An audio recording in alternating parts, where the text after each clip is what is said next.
d'amour sur cette terre. Il y a déjà l'amour vis-à-vis de notre famille de naissance. Il est évident que personne n'a été aimé aussi inconditionnellement dans sa famille qu'il l'aurait souhaité. Et oui, nos parents n'étaient que des êtres humains. Ciel alors, c'était pas des dieux.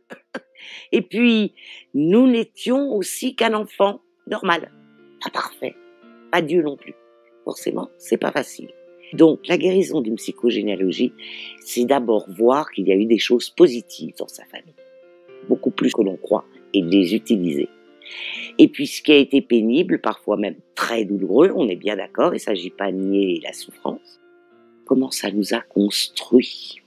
Une amie me disait récemment, mais mes parents me soutiennent pas et moi je voudrais changer de travail. Je lui ai dit, je suis pas très gentille, je lui ai dit gentiment, mais peut-être que ça vous force à justement avoir la force de le faire. Ne pas prendre les problèmes comme des ennemis. Et notre famille a été ce qu'elle est, mais grandir à partir de cette famille pour oser devenir soi-même. La guérison d'une psychogénéalogie, c'est quand on a guéri en soi les séquelles et qu'on en fait quelque chose d'utile. Et puis, alors dans notre société, ce qui est extrêmement valorisé, c'est l'amour amoureux. Tout le monde pense qu'en trouvant l'âme sœur, ça va être la panacée universelle. Mais le couple, c'est pas du tout ça. On tombe jamais amoureux par hasard. Parce que quand on tombe amoureux, on projette sur un homme, une femme, l'idéal que l'on a en soi. Alors, il y a un moment évidemment délicieux, mais tout fasciné, tout content, sur un petit nuage au 7e ciel. Mais ça se gâte vite. D'abord, parce que comme on met l'autre sur un piédestal, on commence à se contorsionner dans tous les sens en se disant « j'ai peur qu'il me rejette, j'ai peur qu'elle me rejette, j'ai peur de ne pas être assez à la hauteur ». Dans le meilleur des cas, quand tout se passe bien, quand chacun est d'accord, en harmonie, tout d'un coup, on s'aperçoit que la personne, elle n'est pas parfaite. Elle a des défauts. Alors, il y en a qui rejettent tout. Or, la personne parfaite, ça n'existe pas.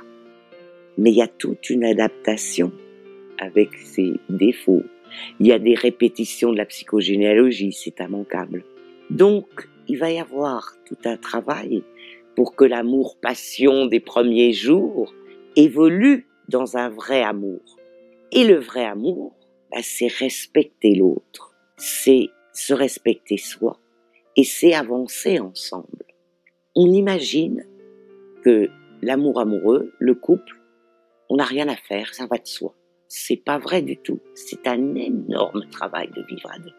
Parce que l'autre va nous titiller sur nos petites failles, ce qu'on n'a pas travaillé. Un couple, c'est un choix. C'est le choix d'avancer ensemble et de cheminer ensemble. On reproduit aussi souvent d'aimer quelqu'un qui va ressembler à notre père, à notre mère, etc. Il y a des couples qui marchent très bien et qui se guérissent de deux pères autoritaires, par exemple, ou de deux mères semblables. C'est très subtil l'alchimie qui se fait quand on tombe amoureux. Et effectivement, il y a une part où parfois l'autre est une partie de nous réalisée. Il faudrait aussi faire des réunions de couple. Tous les mois, s'accorder un petit rendez-vous agréable en se faisant le point sur son couple. Qu'est-ce que je peux améliorer ? Beaucoup de choses, la vie pratique, que ce soit la cuisine, les courses, être propriétaire ou non de son appartement, l'argent, la façon dont on le dépense, l'éducation des enfants, tout ça, c'est le fruit de notre psychogénéalogie. Alors chacun défend mordicus qu'il a connu. Donc, essayons de s'ouvrir à l'autre. On progresse beaucoup plus si on vit en couple. Mais il faut savoir aussi que c'est beaucoup d'énergie, de temps et d'amour. Et quand un couple ne marche plus et qu'on se sépare, il y a tout un travail évidemment de pardon.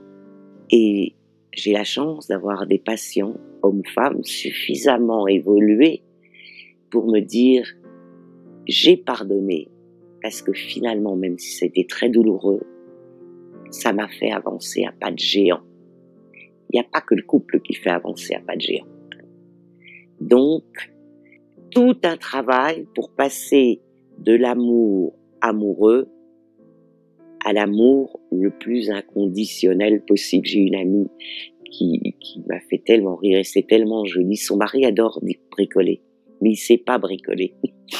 Alors, les prises électriques dans la maison, elles sont un peu travioles, etc. Elle m'a dit, écoute, ça lui fait plaisir de bricoler. Je vais pas lui faire une scène parce que la prise n'est pas droite. Ben, ça, c'est un bel exemple d'amour inconditionnel.